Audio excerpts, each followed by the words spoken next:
Queridos irmãos da EC Floripa, sejam todos muito bem-vindos a mais uma lição de nossa escola bíblica, da nossa escola de liderança. Vamos dar continuidade à nossa série de estudos sobre o serviço cristão. Hoje a nossa lição número 3, intitulada Dotados para Servir a Deus. Recapitulando rapidamente alguns pontos das duas lições anteriores, o primeiro que quero destacar é que servir a Deus está ligado muito mais à nossa essência como seres criados por Deus para a sua glória, do que com o que nós realmente desenvolvemos dentro, da igreja. Uma vez que fomos criados para a glória de Deus, em tudo que temos, em tudo que fazemos, em tudo que somos, nosso espectro, a nossa zona de atuação desse serviço ela é muito mais ampla. Nós servimos a Deus na maneira como nos relacionamos com as pessoas fora da igreja. Nós servimos a Deus no testemunho que nós damos como adoradores, como filhos de Deus, fora da igreja, em todo o meio social que nós temos, em todas as esferas onde nós estamos inseridos, socialmente, dentro na família, com os amigos, no trabalho, na escola, enfim, em qualquer um desses âmbitos. Nós ali somos luz, ali nós somos sal, nós fomos enviados ao mundo. Então, onde quer que nós estejamos, o que quer que nós estejamos fazendo, ali nós estamos também servindo ao Senhor. Muito mais do que os serviços que nós poderíamos elencar aqui, uma lista deles, do que nós fazemos dentro do templo, ou em função do templo, ou diretamente em função da comunidade a qual nós servimos. Então, a nossa vida é uma vida de serviço. E além disso, nós vimos que, por conta disso, tudo que temos e tudo que somos, na verdade, todos os nossos recursos, não só os financeiros, como muitas vezes a palavra recurso fica atrelada à ideia de finanças, mas a nossa vida, o nosso tempo, todos esses recursos que temos, eles devem ser consagrados ao serviço do Senhor. Tem que ser dedicados a Deus, com uma intenção de usar todos eles, de fato, para que o nome do Senhor seja cada vez mais glorificado nas nossas vidas. Então, na lição de hoje, nós vamos falar um pouco mais sobre esses recursos, nós vamos falar sobre os dons, especificamente aqui, certo? O objetivo dessa aula é entender que para servir a Deus não é preciso se preocupar com o currículo ou com habilidades técnicas, profissionais, pois é o próprio Deus quem nos instrumentaliza para o desempenho do nosso serviço. Por isso, o título da lição é Dotados para Servir a Deus. É o Senhor quem nos dá esses dons, é o Senhor quem nos instrumentaliza para fazermos a obra que Ele nos confiou e que Ele nos chamou, para a qual Ele nos chamou a trabalhar. O nosso primeiro ponto, então, aqui, partindo do texto do Evangelho de Mateus, capítulo 9, versículos 37 e 38, vai nos mostrar que a seara, na verdade, é grande, mas os trabalhadores são poucos. Rogai, pois, ao Senhor da seara que mande trabalhadores para a sua seara. Então, 4 pontos aqui relacionados a esse texto que eu gostaria de frisar. Primeiro, de fato a seara do Senhor é grande, Inclusive, Jesus diz, na verdade, reforçando essa ideia, e nós sabemos disso. Segundo, os trabalhadores são inversamente proporcionais, Eles são poucos, então muitos podem acabar se desesperando, Porque se a seara é grande e os trabalhadores são poucos, isso significa dizer que teremos muito trabalho, A obra, na verdade, é ainda maior. Mas não devemos nos esquecer que o texto não só diz isso, o texto diz que o Senhor da seara fará algo por esta seara, mostrando que essa seara tem um dono. Então, mesmo diante de uma grande obra que está diante de nós, a consolação que nós recebemos é saber que há alguém responsável por esse trabalho. O Rei dos Reis, o Senhor dos Senhores, o dono de todo o universo é o dono dessa seara. E, como o próprio versículo diz, esse Senhor da seara, ele pode mandar trabalhadores para a sua seara, dizendo então que é o dono da seara quem supre as necessidades dessa obra. Não é requerido nenhum talento dos servos. Para servirmos a Deus, o Senhor não olha o nosso currículo, como falei agora há pouco. Ele não olha as nossas capacidades profissionais, acadêmicas. Ele apenas olha para a obra de Cristo em nós. Se nós fomos lavados e remidos pelo sangue de Jesus, se já nos arrependemos dos nossos pecados, se caminhamos com Jesus, somos discípulos de Jesus, então agora o Espírito Santo é quem vai suprir a nossa vida, vai adornar a nossa vida com dons, com a graça de Deus, para que a gente possa servi-lo. Então não depende das nossas habilidades, né? O Senhor é o provedor não só de todos, né, como Ele quem traz os trabalhadores para a sua seara, mas Ele também é o provedor de tudo, porque o que esses trabalhadores vão precisar é o Senhor dessa seara quem vai fornecer. Assim, nós poderíamos pensar numa analogia um pouco insuficiente, é claro, mas poderíamos trabalhar numa analogia, se você contrata alguém para fazer um serviço na sua casa, é sua responsabilidade contratar a pessoa, mas é sua responsabilidade prover os materiais necessários para ela. Claro que hoje em dia muita gente já traz tudo isso agregado ao valor do serviço, né, os próprios materiais do próprio trabalhador. Mas normalmente é o próprio contratante que também tem que comprar os recursos, né? Se você vai fazer uma pintura, comprar as tintas, os pincéis, os rolos, enfim. Então, na seara do Senhor, já que Ele nos convida e nos chama para trabalharmos, o Senhor nos dá a ordem de como fazer, onde fazer, por onde começar, a hora de mudar de campo, a hora de mudar de atuação, a hora de mudar o local, né? E os recursos para fazer isso também é o Senhor quem nos concede. Vamos ver alguns exemplos, então, em que o Senhor fez isso? Vamos começar pelo tabernáculo. O tabernáculo, né, aquela tenda móvel, né, local de culto e adoração do povo de Israel durante a peregrinação, na saída do Egito, até chegar a Canaã. Nós vamos perceber que por mais que Moisés tenha sido levantado por Deus como líder do povo, Moisés não inventou da sua própria cabeça a planta do tabernáculo. Deus não disse a Moisés, faça um local de adoração, de culto para o meu povo. E aí Moisés quem teve a preocupação de pensar tudo. Não, pelo contrário. Nós temos 6 capítulos no livro de Êxodo só com a planta, né, de como que deveria ser o tabernáculo. Deus deu a Moisés todos os detalhes do que ele queria que fosse feito. E é curioso porque depois desses 6 capítulos com todos os detalhes da planta, depois vem quase praticamente uma repetição de tudo isso, apenas dizendo, e fez Moisés conforme o Senhor ordenou. Então Deus deu a planta.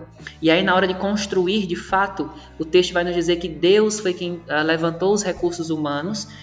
O Senhor inclusive chama pelo nome, né, os artífices para trabalhar na construção de tudo que ele havia mostrado a Moisés e o que ele queria que fosse feito. E não só ele chama pelo nome, como diz que ele encheu, né, deu capacidade pelo Espírito para que eles pudessem trabalhar com todo tipo de material e com todo tipo de manuseio, né, das pedras, das madeiras, enfim, do que Deus queria que fosse feito. E como para que tudo isso fosse feito, requeriria também dinheiro, né, recurso financeiro. Mas você pode lembrar que o povo estava como peregrino, né, como nômade, atravessando o deserto. Então, onde eles teriam riquezas? Se nós voltarmos um pouco na história de Israel, em Êxodo capítulo 12, nós vamos lembrar que antes mesmo de Deus falar do tabernáculo, de trazer as riquezas, o Senhor já havia providenciado isso. Êxodo 12, 36 diz que antes do povo de Israel sair do Egito, eles despojaram os egípcios e saíram com as suas riquezas. Então o Senhor já tinha providenciado, tanto é que agora na construção do tabernáculo o povo vai ofertar voluntariamente a Deus, mas aquilo que o Senhor já tinha dado a eles lá atrás. Além do tabernáculo, nós temos a construção do templo, onde nós vamos ver que Salomão, né, como responsável pela edificação desse templo lá em Jerusalém, foi um homem cuja sabedoria sobrepujava, né, estava além dos mais sábios de sua época. O Senhor deu uma sabedoria, capacidade de sabedoria para Salomão acima dos outros homens. E Salomão então pôde construir isso sobre a orientação da sabedoria que Deus mesmo tinha dado a ele.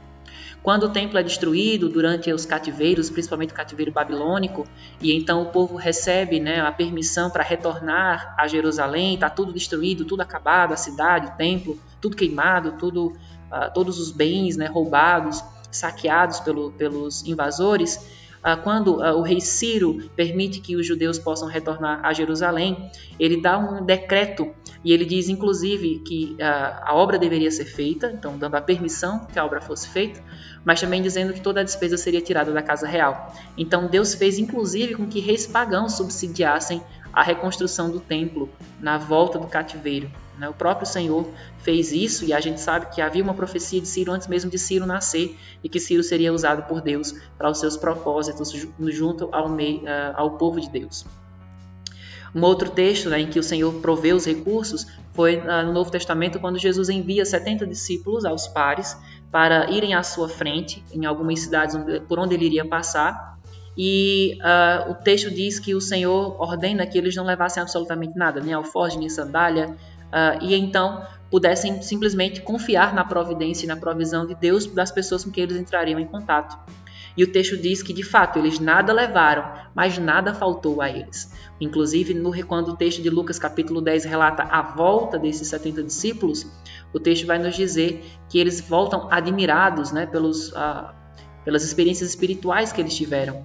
E em nada é dito ali, e essa omissão pode ser um indício disso, claro que não deixa de ser também uma suposição aqui da minha parte, mas de que eles não sentiram falta das coisas que eles não levaram. As coisas que eles não levaram não faltaram lá. Né? Eles estavam muito mais preparados para receber, né, e ter essas experiências espirituais do que preocupados com o que faltou, que na verdade a gente pode então entender que isso não foi o principal da história. E por fim, nós vamos encontrar ainda na Bíblia a capacitação do Espírito Santo. Nós vamos ver em Atos capítulo 1, versículo 8, quando Jesus fala da vinda do Espírito Santo, que os discípulos seriam revestidos de poder. É esse poder que vai dar intrepidez na pregação da palavra, lá em Atos capítulo 4, 31. É o mesmo Espírito, né, que vai prover recursos humanos, aqui principalmente em Atos 13, quando Saulo e Barnabé estão servindo na igreja em Antioquia. Já estavam servindo, mas então o Senhor diz, separe-os, porque eu tenho uma outra obra para eles. Agora vamos mudar o foco, vamos mudar a área, vamos mudar a atuação.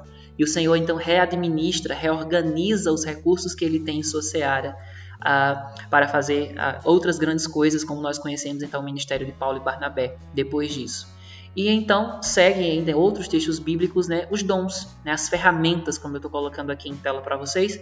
1 Coríntios 12, mas nós temos pelo menos 4 listas de dons em todo o Novo Testamento, mostrando então que é o Senhor quem está sempre trazendo esses recursos à tona.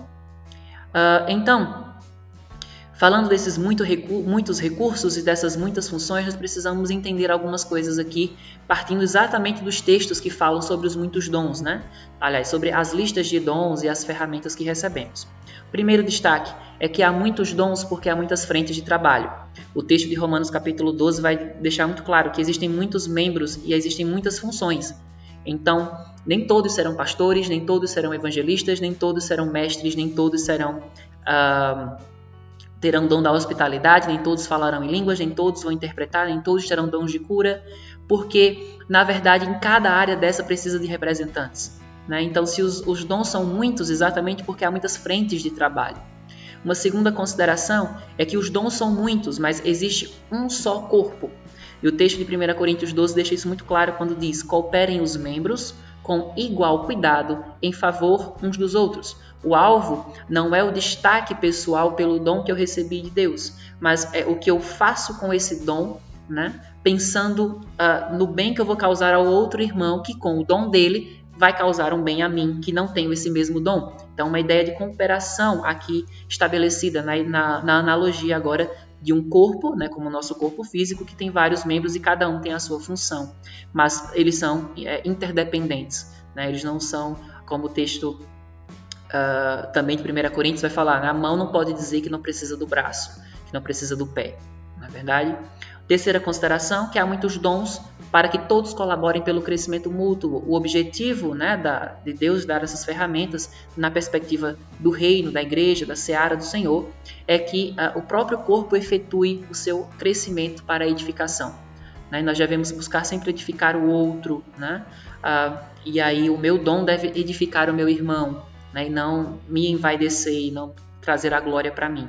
Até porque o último ponto aqui é que, embora existam muitos dons, há um só objetivo. O texto de 1 Pedro capítulo 4 diz: sirvam uns aos outros, cada um conforme o dom que recebeu, para que em todas as coisas seja Deus glorificado em Cristo Jesus e não nós. Né? O foco não está em nós. Nós somos os trabalhadores, nós somos os servos que têm o privilégio de servir a Deus na sua seara.